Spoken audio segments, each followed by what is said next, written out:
I got the invitation to go on this Armed Lutheran radio show, though. You know this guy? Have you seen this?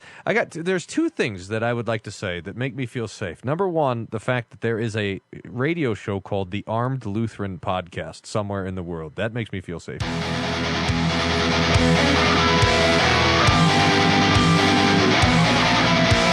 Bringing you law, gospel, and guns.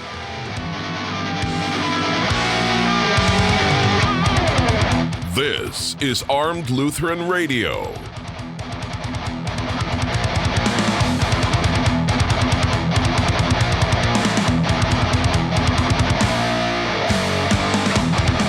Hey folks, welcome to another episode of Armed Lutheran Radio, a show about guns, hunting, competitive shooting, the natural right of self-defense, and what God's Word says about the issues surrounding gun rights and gun ownership.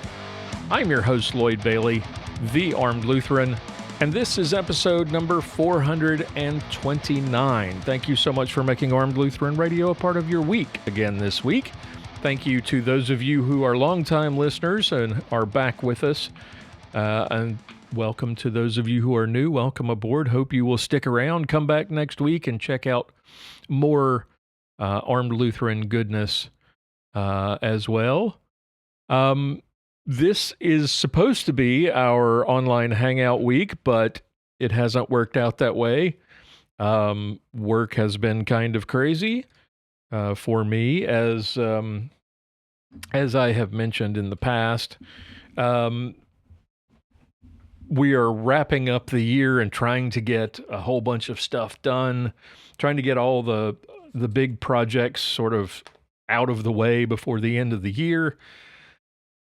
And there's a big push to get a lot of stuff done, and it's just been taking up a lot of extra time. So my apologies for not being as well prepared for this week as I had originally intended. Hopefully things, hopefully in the next 3-4 weeks, as we wrap things up for the year, hopefully things get a little better on that front, on the work front. Before we get started with what I wanted to talk about today, I do want to give a big shout out to the members of the Reformation Gun Club. And this week's shout out goes out to Kalroy from Boron, California, John from Wheaton, Illinois, Jim from Clarksville, Tennessee, Matthew from Nixa, Missouri, Eric from Buckeye, Ohio, Justin from Berryville, Arkansas, Tim from Keyport, Washington, Vincent from Tulare, California, David from Kennesaw, Georgia, Robert from St. Louis, and Drew from Excelsior Springs, Missouri. Thank you all so much for your support. Folks, we are listener funded. We don't have any advertising. We don't have any sponsors. If you would like to support the show and help cover the costs, yes, there are costs for doing this. We have hosting fees and services, various other things. The cost of the services that we use for our online hangouts and various other things as well. Website hosting, content hosting, you name it, all that stuff that takes money. And the supporters of the show are the people who make all this happen. We don't advertise. We don't have any kind of sponsors or anything like that as we used to in the past. We rely on the people who enjoy the show and want to see it continue. And we call those good people the members of the Reformation Gun Club. Those good people get invitations to our online hangouts, early access to our shows, some cool Armed Lutheran swag depending on their level of support, and the satisfaction of knowing they helped make all this possible. So if you would like to find out more, if you would like to become one of those good people, please visit reformationgunclub.com or armedlutheran.us/gunclub and sign up today. We take all of our donations through Give, Send, Go now. Streamlines everything, makes everything a lot easier. It's a Christian-based company, which is excellent. You don't have to worry about using them cracking down on the content that we provide, or suspending our ability to earn. I started to say a living, but there's no way you could live off what this what this podcast generates. But they're good people, and for any amount, whatever amount you want to donate to help support the show is greatly appreciated. Again, reformationgunclub.com, or look for a link in the show notes for this or any of our previous episodes, and come and join us for our next online hangout, which I promise you will be in the next couple of weeks. Before I do get to today's topic, I do want to mention we have a big sale going on at the Armed Lutheran shop just in time for Christmas. Save 20% on everything that's available in stock at the store. That's ebooks, audiobooks, signed copies of Duty to Defend, and the novels that I've written. All of that stuff is available on the shop at the website. Go check that out at armedlutheran.us, and use the promo code December20, December 20, and save 20% on everything. Okay, here's what I wanted to talk about today. Hopefully, not going to ruffle any feathers. If I do, don't really care.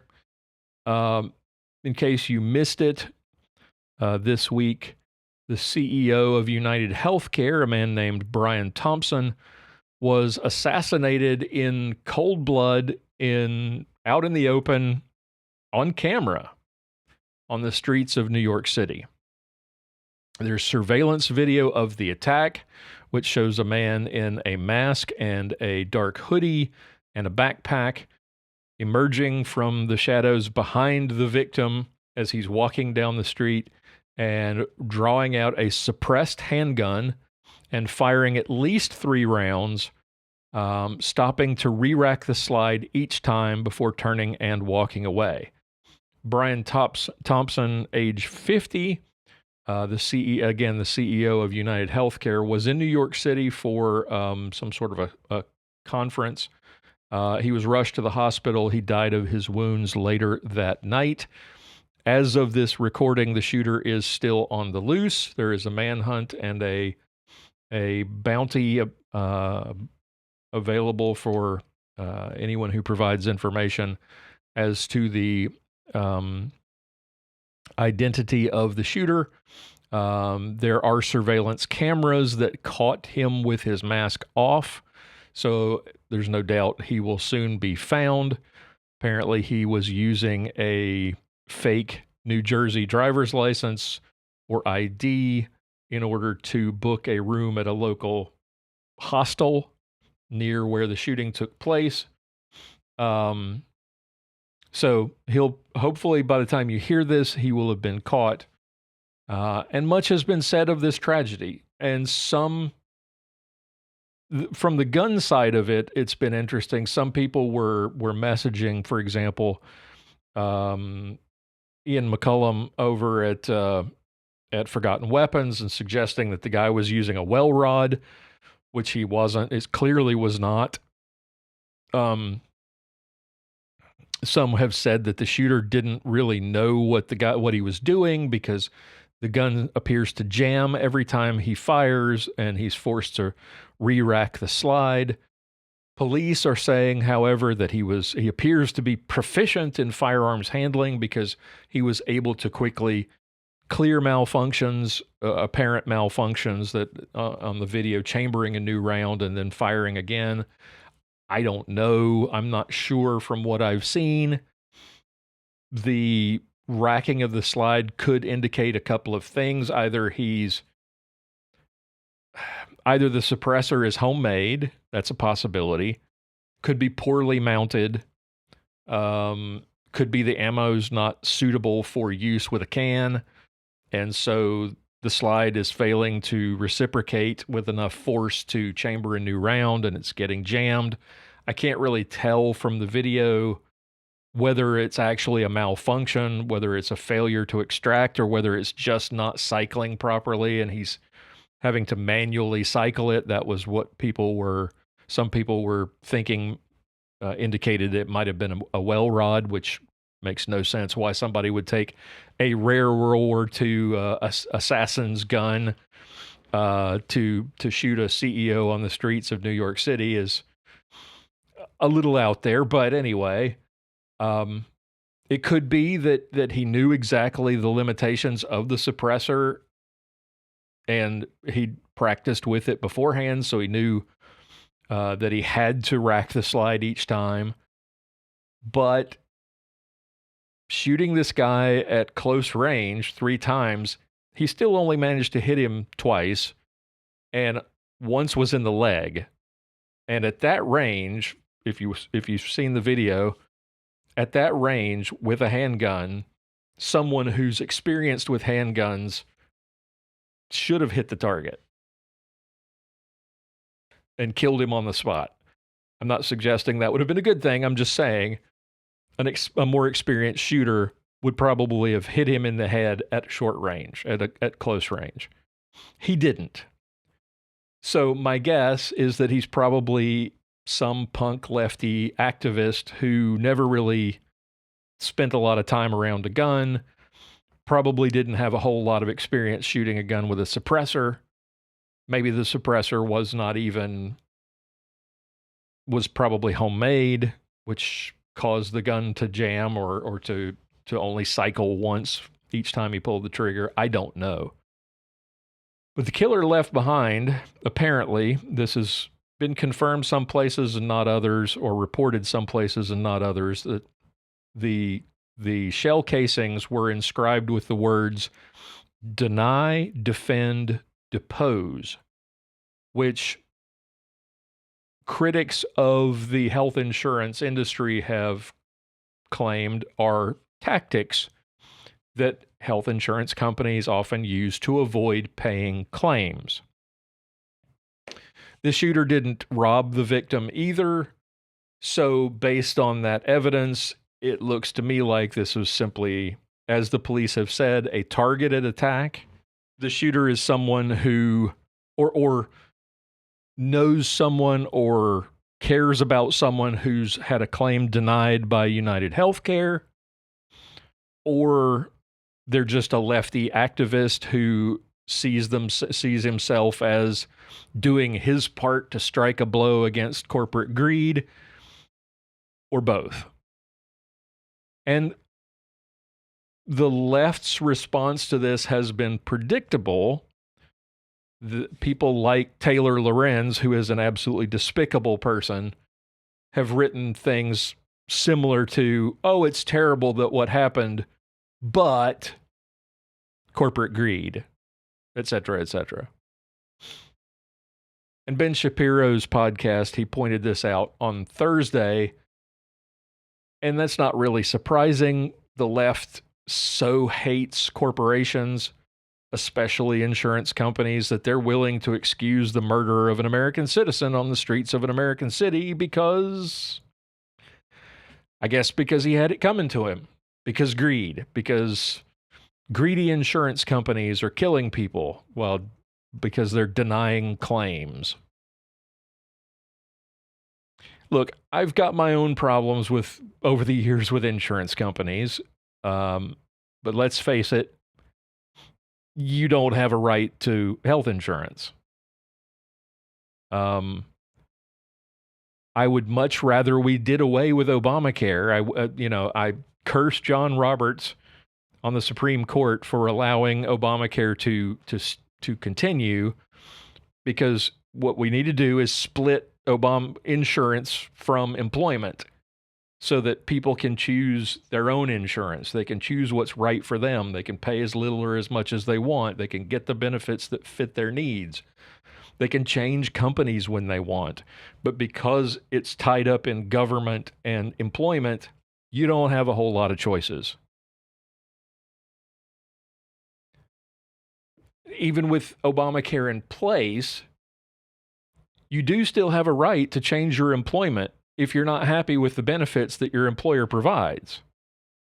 But getting rid of Obamacare would just make that easier, is all I'm saying. So if you don't like United Healthcare, go work for somebody who doesn't use United Healthcare. That's a lot better than killing someone. Now, is the health insurance and the healthcare system in this country in need of reform? Absolutely. Absolutely. Obamacare and government involvement are the biggest mess. And the fact that you have to have insurance and that insurance comes between you and your care provider, it distorts costs and all kinds of horrible ways. And it's just a mess. It needs to be reformed. Absolutely. But should people be killed because government and insurance are a mess? No. Absolutely not. And you don't have to be a Christian to recognize that. Or maybe you do. Because when voices among the godless left say things like, it's a tragedy that he died, but it's kind of like when politicians say, I support the Second Amendment, but.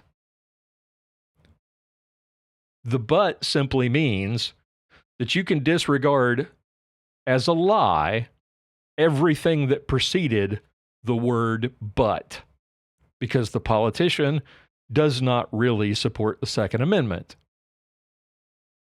And the leftist does not really think it's sad or tragic that an innocent person who happened to be the CEO of an insurance company was murdered on the streets in New York City.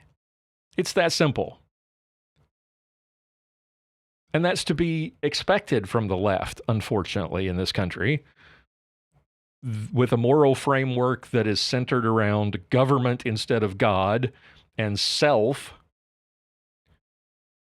The morality of murder is not absolute. Obviously, look at the abortion debate. Look at the debate over capital punishment. Look at the discussion surrounding this guy's assassination. We saw this in response to the assassination attempts against President Trump. If the person being targeted is in some way objectionable to the left, say a corporate CEO or a conservative politician or a Christian or Donald Trump, there's no sympathy. In some cases, there's justification being made, and in others, outright celebration. Or in the case of Trump, that sense of disappointment that some people had that the shooter failed to hit the mark.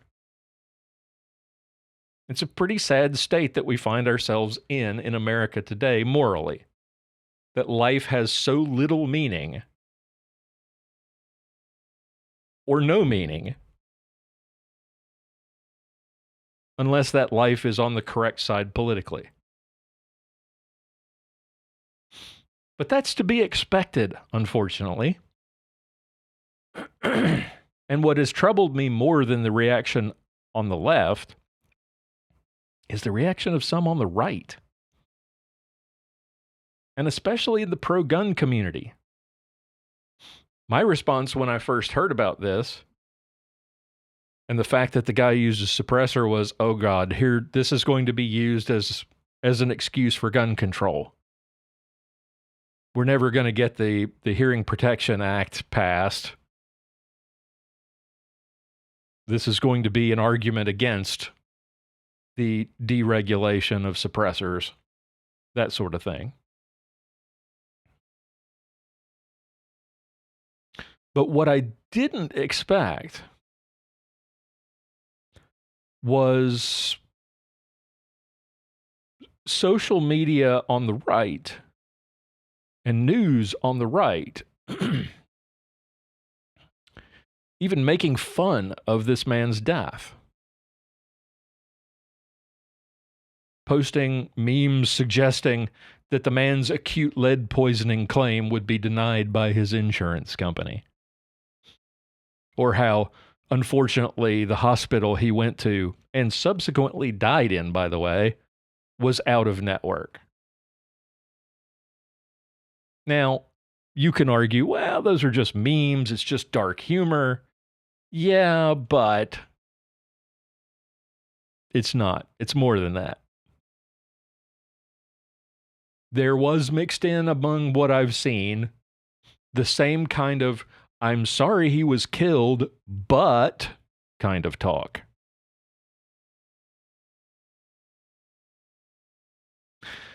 and talk that,